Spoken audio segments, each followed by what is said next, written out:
목사님도 하심으로 새벽 예배를 시작하겠습니다. 하나님 은혜와 사랑에 감사합니다.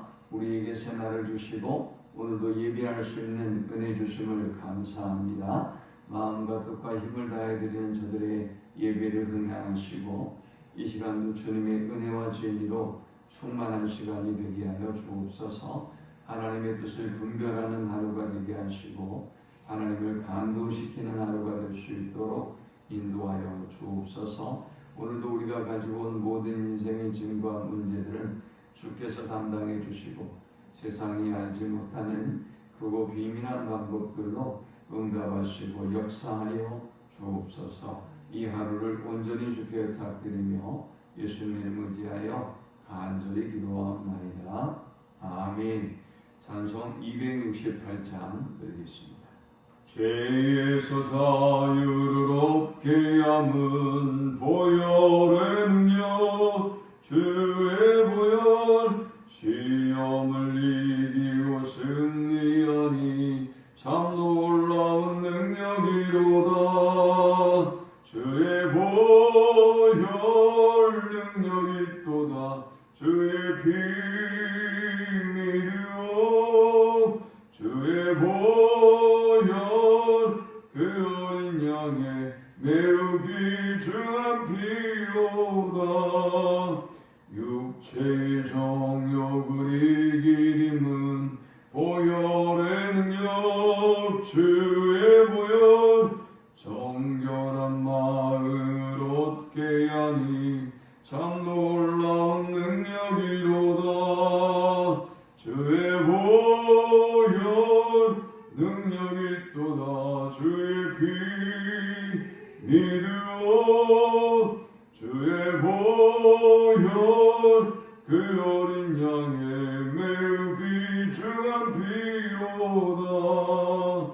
눈보다 더 희게 밝히는 것 보혈의 능력, 주의 보혈 부정한 모든 것 밝히시니 참 놀라운 능력이로다. 주의 보혈 능력이 있도다. 주의 피 믿으오. 주의 보혈 그 어린 양의 매우 귀중한 피로다. 구주의 복음을 전할 제목 보혈의 능력, 주의 보혈 날마다 나에게 찬송 주니 참 놀라운 능력이로다. 주의 보혈 능력이 있도다. 주의 피 믿으오. 주의 보혈 그 어린 양의 매우 귀중한 피로다. 아멘. 오늘 이 시간에 주시는 살아계신 하나님의 말씀은 신약성경 누가복음 10장 1절에서 16절의 말씀입니다. 그 후에 주께서 따로 70인을 세우사 친히 가시려는 각 동네와 각 지역으로 둘씩 앞서 보내시며 이르시되 추수할 것은 많되 일꾼이 적으니 그러므로 추수하는 주인에게 청하여 추수할 일꾼들을 보내주소서 하라. 갈지어다 내가 너희를 보냄이 어린 양을 이리 가운데로 보낸 것 같도다. 전대나 배낭이나 신발을 가지지 말며 길에서 아무에게도 문안하지 말며 어느 집에 들어가든지 먼저 말하되 이 집이 평안할지어다 하라. 만일 평안을 받을 사람이 거기 있으면 너희의 평안이 그에게 머물 것이요 그렇지 않으면 너희에게로 돌아오리라. 그 집에 유하며 주는 것을 먹고 마시라. 일꾼이 그 싹을 받는 것이 마땅하니라. 이 집에서 저 집으로 옮기지 말라. 어느 동네에 들어가든지 너희를 영접하거든 너희 앞에 차려놓은 것을 먹고 거기 있는 병자들을 고치고 또 말하기를 하나님의 나라가 너희에게 가까이 왔다 하라. 어느 동네에 들어가든지 너희를 영접하지 아니하거든 그 거리로 나와서 말하되 너희 동네에서 우리 발에 묻은 먼지도 너희에게 떨어버리노라. 그러나 하나님의 나라가 가까이 온 줄을 알라 하라. 내가 너희에게 말하노니 그날 소돔이 그 동네보다 견디기 쉬우리라. 바 있을진저 고라시나 바 있을진저 벳세다 너희에게 행한 모든 권능을 두로와 시돈에서 행하였더라면 그들이 벌써 베옷을 입고 제에 앉아 회개하였으리라. 심판대에 두로와 시돈이 너희보다 견디기 쉬우리라. 가버나움아 내가 하늘에까지 높아지겠느냐 음부에까지 낮아지리라. 너희 말을 듣는 자는 곧 내 말을 듣는 것이요 너희를 저버리는 자는 곧 나를 저버리는 것이요 나를 저버리는 자는 나 보내신 이를 저버리는 것이라 하시니라. 아멘. 예수님은 9장 51절에 자신이 승천하실 때가 다가옴을 아시고 예루살렘을 향하여 올라가기로 굳게 다짐하시고 제자들과 더불어 사마리아로 향하셨습니다. 그런데 사마리아에서 예수님이 배척을 당하셨습니다. 이 배척당했던 제자들은 분노합니다. 그리고 우리가 불을 명해서 저들을 심판할까요? 저들을 멸할까요? 라고 질문하자 주님은 꾸짖으시고 그들과 함께 다른 마을로 가셨습니다. 그리고 나서 주님은 제자들에게 주님을 따르는 그 길이 험악하고 또 힘든 일임을 말씀해 주셨습니다. 그리고 머리둘 곳이 없는 길이 주님의 길이며 또 주님의 제자의 길임을 말씀하셨습니다. 그럼에도 불구하고 주님은 그 어떤 일보다 제자로서의 길을 우선할 것을 말씀하셨습니다.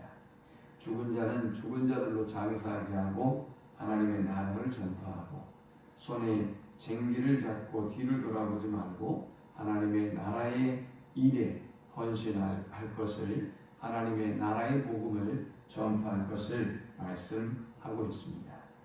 자, 이제 본문에 들어서는 주님이 70인의 제사를 파송하시면서 이 제자들에게 세 가지를 당부하고 있습니다. 먼저 이 본문을 통해서 주시는 첫 번째 영적 교훈은 적대적인 환경과 위험에도 복음 전하는 일에 힘쓰라라는 것입니다. 주님은 제자들을 파송하시면서 3절에 양을 이리 가운데로 보냄과 같다라고 말씀하셨습니다. 그리고 이들이 가는 곳에는 좋은 반응만 있을 것이라고 말씀하지 않습니다. 8절에 보니까 어느 동네에 들어가든지 너희를 영접하거든 너희 앞에 차려놓은 것을 먹고 거기 있는 병자들을 고치고 또 말하기를 하나님의 나라가 너희에게 가까이 왔다 하라 했습니다. 복음을 전할 때 영접하는 사람도 있는데 그 영접을 받아들이고 그리고 복음을 전하라 라고 말씀하셨습니다. 그러나 복음을 전파했을 때 영접지 아니하고 적대적인 사람들이 있을 것이라고 말씀하셨습니다. 10절에 어느 동네에 들어가든지 너희를 영접하지 아니하거든 그 거리로 나와서 말하되 너희 동네에서 우리 발에 묻은 먼지도 너희에게 떨어버리노라. 그러나 하나님의 나라가 가까이 온 줄을 알라 하라 라고 말씀하셨습니다. 예수님의 제자들 향해서 적대적인 무리들에게는 신발에 묻은 먼지를 떨어버려라. 이 말은 이방인처럼 여겨라 라는 말씀이죠. 그것 때문에 제자들이 실족하지 아니하고 오히려 신발의 먼지를 떨어버리고 그들에게도 동일하게 하나님의 나라가 가까이 왔다고 선포하라는 것입니다. 자, 이것이 우리가 걸어가야 될 길입니다.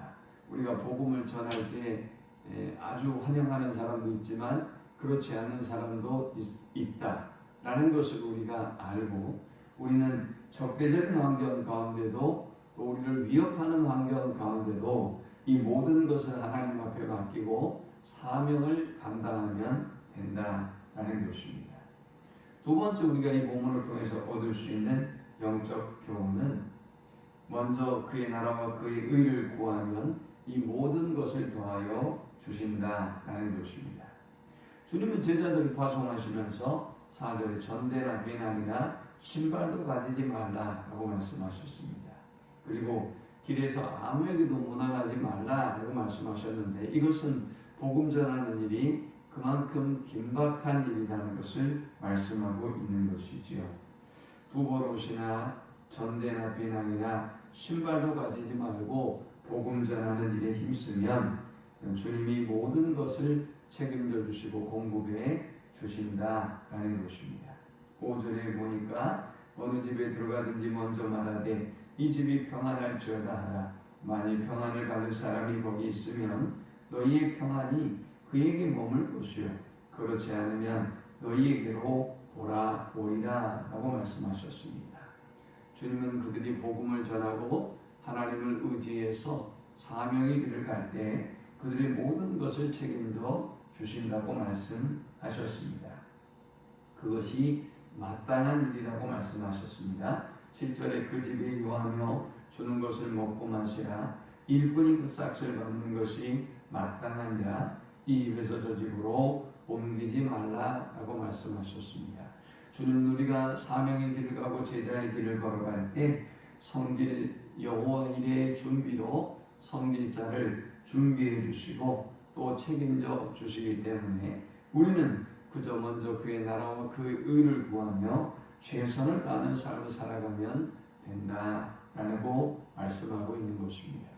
마지막 세 번째 우리가 이 본문을 통해 얻을 수 있는 영적 교훈은 심판은 하나님께 맡기고 복음 전하는 일에 힘쓰라라는 것입니다. 12절에 소돔이 언급되고 있습니다. 이 소돔은 우리가 복음을 전할 때 적대적인 사람들, 예수님을 영접하지 아니하고 적대하는 사람들에 대해서 말씀하시면서 소돔이 너희 동네보다 견디기 쉬울 것이다 라고 말씀하셨습니다.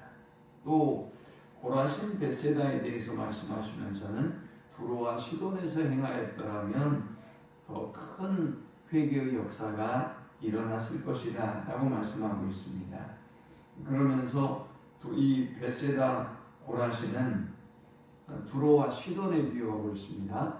차라리 고라신 벳세다야 너희는 화가 있을 것이다. 차라리 내가 두로와 시돈에서 하나님 나라를 선포하고 이렇게 많은 기적을 행했다면 더 많은 사람들이 회개하고 돌아왔을 것이다. 심판 때에 두로와 시돈이 너희보다 훨씬 견디기 쉬울 것이다 라고 말씀했습니다. 또 15절에 가버나움이라고 하는 도시가 등장하는데 이 가버나움이 예수님께서 많은 기적을 행하셨던 곳이죠. 이들의 교만을 이야기하면서 내가 하늘에까지 높아지겠느냐 음부에까지 낮아지리라 라고 말씀하고 있습니다. 그러면서 16절에 결론적으로 너희 말을 듣는 자는 곧 내 말을 듣는 것이요 너희를 저버리는 자는 곧 나를 저버리는 것이요 나를 저버리는 자는 나 보내신 이를 저버리는 것이라 하시니라 했습니다.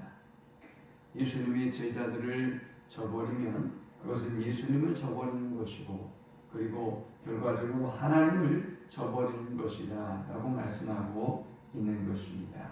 그러므로 우리는 복음을 전할 때 적대적인 사람도 있고 저버리는 사람도 있고 또 공격하는 사람들도 있지만 우리가 그것 때문에 낙심하거나 절망할 필요는 없는 것입니다. 그저 우리는 주님이 그러하셨듯 열심히 기도하면서 복음을 전하면 되고 이 모든 결과들은 하나님께 맡기면 된다는 것입니다. 하나님이 심판하시고 하나님이 역사하신다는 것입니다. 그러므로 오늘도 우리가 어떤 환경과 반응에도 굴하지 아니하고 묵묵히 사명의 길을 걸어가고 묵묵히 복음 전하는 일에 힘써서 하나님께 영광 돌리는 복된 하루가 되기를 축원합니다. 하나님 감사합니다. 귀한 말씀을 통해서 은혜 받고 깨닫습니다. 주님의 뜻대로 오늘 이 하루도 우리에게 주어진 사명에 최선을 다하게 하시고 먼저 그의 나라와 그의 의를 구할 때 이 모든 것을 더해 주시는 하나님의 역사를 경험하는 복된 하루가 되기에 주옵소서. 예수님의 이름으로 기도합니다. 아멘. 지금 우리 주 예수 그리스도의 크신 은혜와 성부 하나님의 극진한 사랑과 성령의 노보교통 충만케 하심 오늘도 우리에게 주어진 그 사명을 위해서 묵묵히 어떤 반응과 결과에도 불구하고 묵묵히 그 길을 걸어가기를 소망하는 모든 주의 백성들의 머리 위에 이제로부터 영원토록 함께 있을지어다. 아멘.